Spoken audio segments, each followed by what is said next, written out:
Dia rasa tersisih, seolah-olah dia dari udik yang paling terbelakang. Seharusnya bangga, kita harus bangga. Untuk itu Bapak Ibu, sebelum pencanangan ini oleh Mas Nadiem, kita di Dinas Pendidikan sudah melakukan itu 1 tahun sebelumnya. Ya, saya tidak tahu ada wacana apa Mas Nadiem tahu kita sudah buat atau bagaimana, tapi alhamdulillah ini namanya kayak bersambut. Ya. Setelah Mas Nadiem keluarkan itu, di ruangan ini juga rapat kepala sekolah untuk SD, TK sampai SMP, kita sudah canangkan untuk setiap hari berbahasa K di luar acara formal.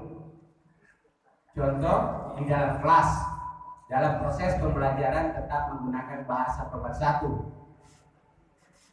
Tetapi saat di luar itu, di halaman sekolah, usaha berbahasa K. Beberapa hari yang lalu Bapak Ibu, 2 atau 3 hari kemarin saya datang di salah satu TK negeri di Kota Tua. Anak-anaknya berbahasa K. Saya kaget. Saya baru canangkan mereka sudah berbahasa K dalam sekolah. Kebetulan saksinya di sini Pak Poros ada. Begitu bangganya saya melihat anak-anak SD sudah, dan anak TK sudah. Saya berharap anak SD, SMP, dan SMA yang ada di ruangan ini paling tidak sebagai penggeraknya bisa menyambut itu dengan baik. Dan mari kita hidupkan kembali bahasa K di semua lini kehidupan yang ada di Kota Tua ini. Dan saya berharap itu bukan hari Jumat, tetapi setiap hari. Kenapa setiap hari? Karena bahasa kita sudah masuk dalam program nasional untuk direvitalisasi. Jelas bahasa K bukan satu. Bahasa K itu banyak, antar desa beda logatnya. Tetapi pasti saya mengerti, kecuali yang sulit-sulit di Kota Tua, yang di daratan Kota Tua, yang di Pulau Uk, yang di Kartayando, yang di Kur, jelas itu wilayah yang berbeda-beda. Tetapi ada kemiripan sedikit-sedikit. Intinya kita hargai bahasa kita, kita gunakan bahasa kita dalam pergaulan kita. Harus bangga seperti orang Jawa, seperti orang Makassar, seperti orang NTB, orang-orang lain yang begitu bangga dimanapun mereka berada, sesama mereka menggunakan bahasa daerahnya. Sungguh luar biasa. Dan saya berharap kita keluarga pendidikan contohlah seperti itu. Jangan merasa minder untuk menggunakan bahasa K.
Yang ditekan selama ini tapi mungkin masih ada satu yang masih ya.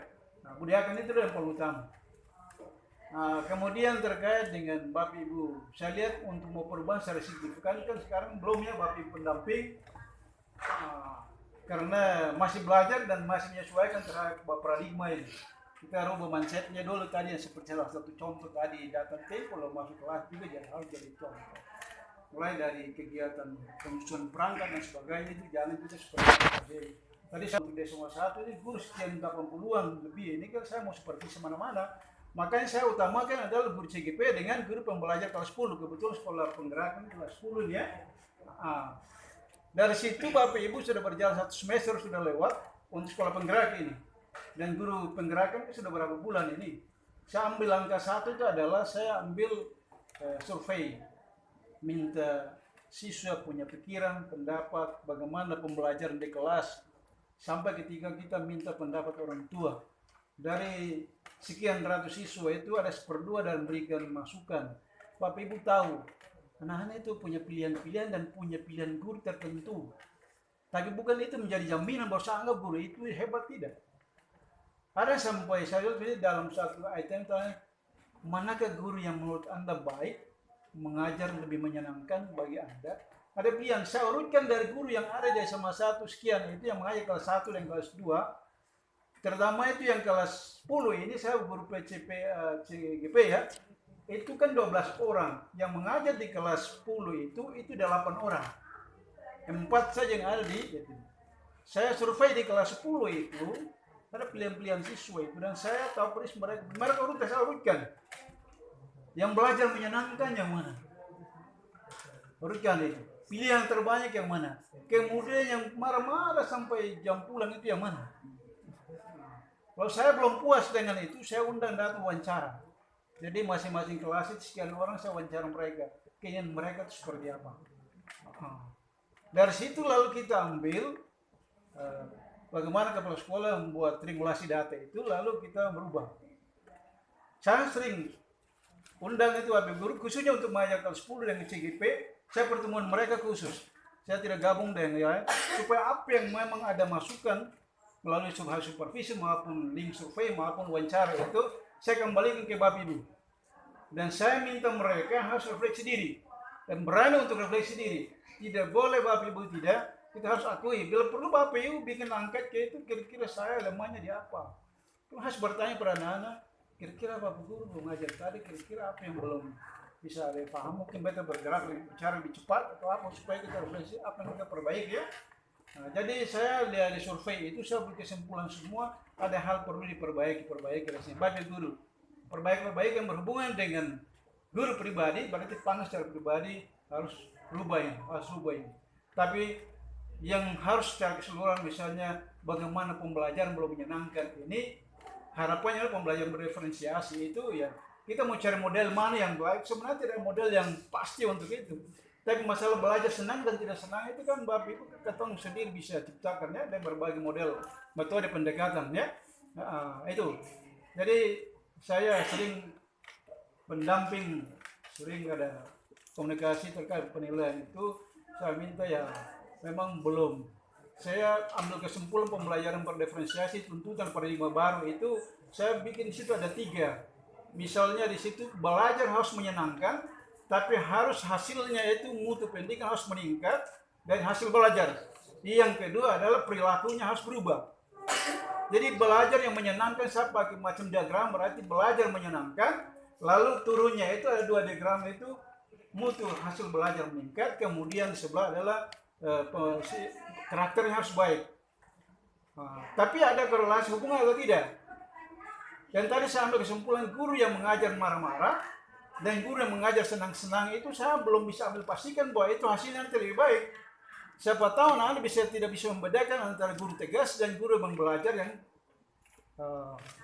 marah-marah itu. Ya, saya masih buat macam tindakan sekolah untuk bisa mengukur bagaimana ada hubungan korelasi ke saya.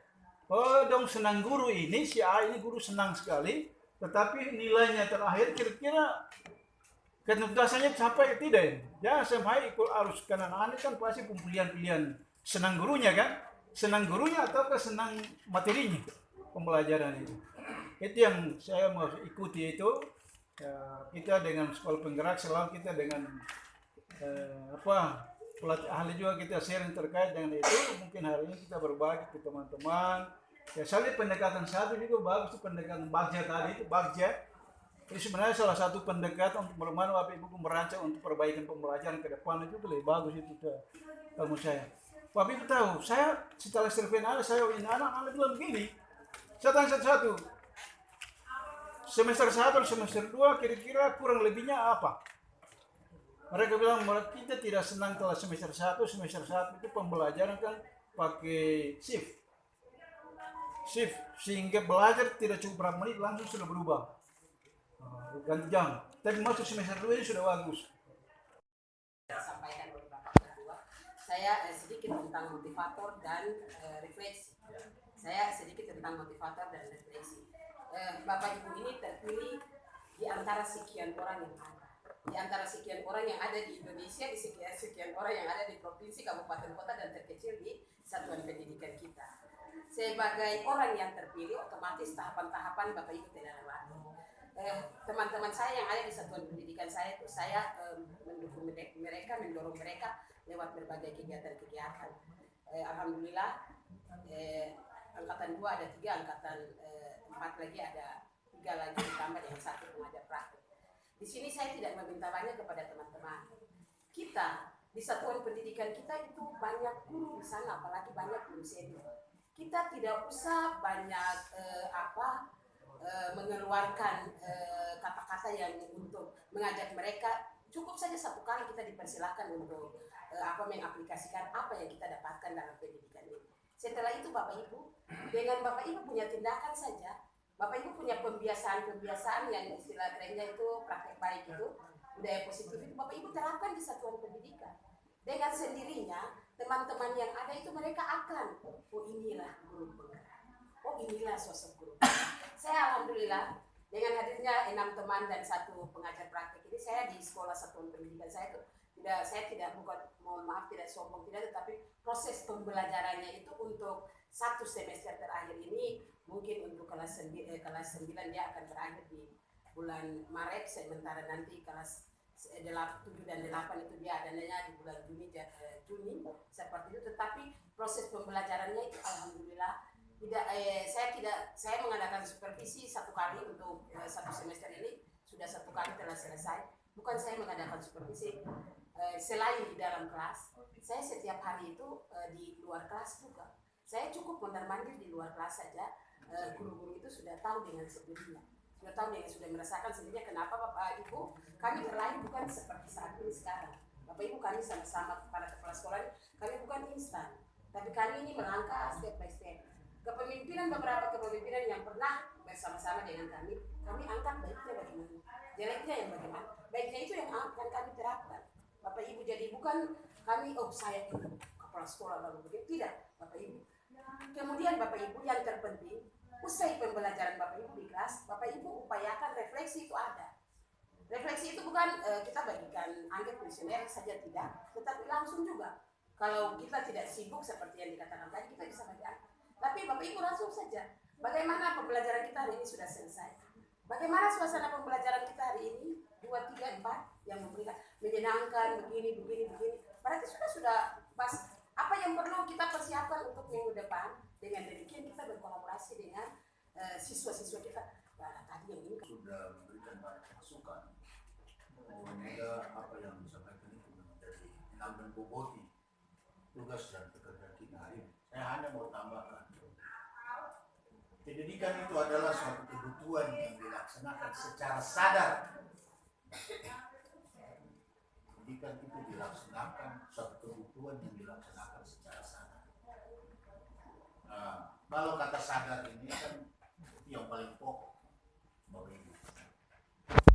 Kenapa kita harus kurikulum berubah-ubah terus? Karena nilai kita diberikan mutu itu belum tidak. Kalau di Asia Tenggara kita masih kalah, maka harus kurikulum diubah terus. Jadi dia berubah ini sesuai dengan tuntutan zaman, ilmu pengetahuan dan teknologi.